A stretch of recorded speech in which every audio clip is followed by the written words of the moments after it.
True actions. Following on right principles and methods come true actions. One who is striving to grasp true principles and work with sound methods will soon come to perceive that details of conduct cannot be overlooked, that, indeed, those details are fundamentally distinctive or creative, according to their nature, and are of deep significance and comprehensive importance, and this perception and knowledge of the nature and power of passing actions will gradually open and grow within him as an added vision, a new revelation. As he acquires this insight, his progress will be more rapid, his pathway in life more sure, his days more serene and peaceful. In all things, he will go the true and direct way, unswayed and untroubled by the external forces that play around and about him. Not that he will be indifferent to the welfare and happiness of those about him, that is quite another thing, but he will be indifferent to their opinions, to their ignorance, to their ungoverned passions. By true actions, indeed, is meant acting rightly towards others, and the right doer knows that his actions, in accordance with truth, are but for the happiness of those about him, and he will do them even though an occasion may arise when someone near to him may advise or implore him to do otherwise. True actions may easily be distinguished from false by all who wish so to distinguish, in order that they may avoid false action and adopt true.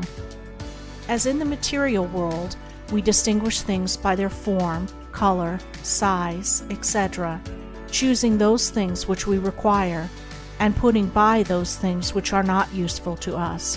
So in the spiritual world of deeds, we can distinguish between those that are bad and those that are good by their nature, their aim, and their effect, and can choose and adopt those that are good and ignore those that are bad. In all forms of progress, avoidance of the bad always precedes acceptance and knowledge of the good. Just as a child at school learns to do its lessons right by having repeatedly pointed out to it how it has done them wrong, if one does not know what is wrong and how to avoid it, how can he know what is right and how to practice it? Bad or untrue, actions are those that spring from a consideration of one's own happiness only, and ignore the happiness of others, that arise in violent disturbances of the mind and unlawful desires, or that call for concealment in order to avoid undesirable complications. Good or true actions are those that spring from a consideration for others, that may arise in calm reason and harmonious thought framed on moral principles, or that will not involve the doer in shameful consequences if brought into the full light of day. The right doer will avoid those acts of personal pleasure and gratification which by their nature bring annoyance, pain, or suffering to others, no matter how insignificant those actions may appear to be. He will begin by putting away these. He will gain a knowledge of the unselfish and true by first sacrificing the selfish and untrue. He will learn not to speak or act in anger, or envy, or resentment, but will study how to control his mind, and will restore it to calmness before acting, and most important of all, he will avoid, as he would the drinking of deadly poison, those acts of trickery, deceit, double-dealing, in order to gain some personal profit of advantage, and which lead, sooner or later, to exposure and shame for the doer of them. If a man is prompted to do a thing which he needs to conceal, and which he would not lawfully and frankly defend if it were examined of witness, he should know by that it is a wrong act, and therefore to be abandoned without a further moment's consideration. The carrying out of this principle of honesty and sincerity of action, too, will further lead him into such a path of thoughtfulness and right doing as will enable him to avoid doing those things which would involve him in the deceptive practices of other people.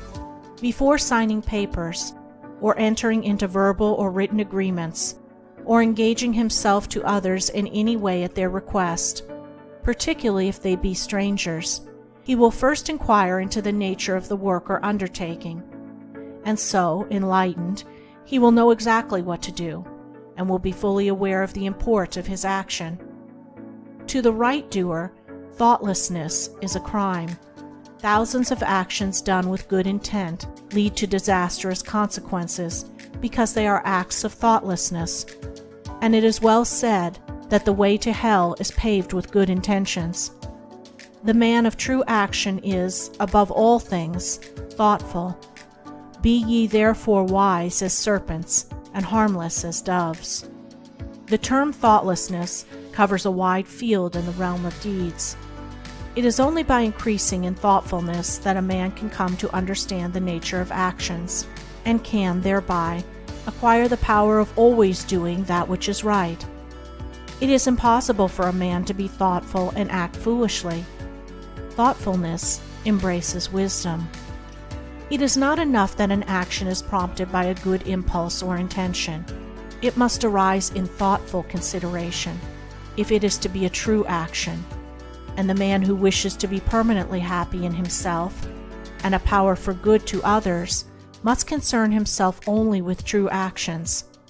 "I did it with the best of intentions" is a poor excuse from one who has thoughtlessly involved himself in the wrongdoing of others. His bitter experience should teach him to act more thoughtfully in the future. True actions can only spring from a true mind, and therefore while a man is learning to distinguish and choose between the false and the true, he is correcting and perfecting his mind, and is thereby rendering it more harmonious and felicitous, more efficient and powerful. As he acquires the inner eye to clearly distinguish the right in all the details of life, and the faith and knowledge to do it, he will realize that he is building the house of his character and life upon a rock, which the winds of failure and the storms of persecution can never undermine.